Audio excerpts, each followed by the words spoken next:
Hello hello नमस्ते। अहिलेसम्म पनि नेपालमा टिकटक, फेसबुक, इन्स्टाग्राम एपहरू भेरिफाई भइरहेको छैन। यी एपहरू भेरिफाई गर्नको लागि नेपाल सरकारसँग कुनै सिस्टम पनि छैन। हाम्रो देश पनि पछाडि पर्नुको कारण एउटा यो पनि हो। अब यी मोबाइल मात्रै चलाएर बसेर हुँदैन, यी एपहरू भेरिफाई पनि हुनु पर्यो। भेरिफाई भयो भने हामीले यहाँबाट 2 रुपैयाँ इन्कम पनि गर्न पाउँछौँ, आम्दानी पनि गर्न पाउँछौँ। यो जीबी काटेर, एमबी काटेर, डाटा काटेर मात्रै कति मोबाइल चलाउनु, हामीले कमाउनु पनि पर्छ, दर्ता गराउनु पर्छ।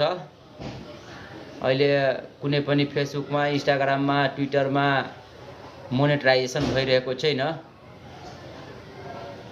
बाहिर विदेशबाट गर्ने भनेको मात्रै हो मोनेटाइजेसन, नेपालबाट भइरहेको छैन।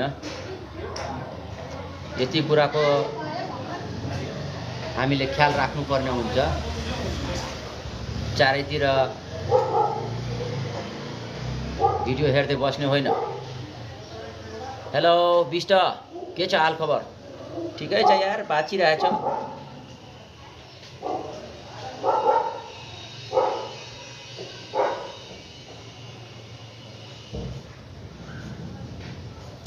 बसिरहेछु, कामै छैन।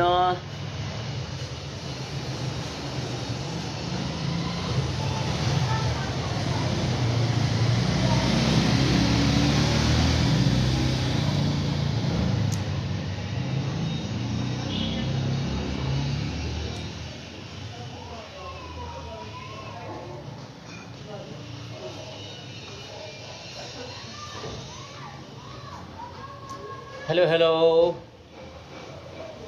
नमस्ते।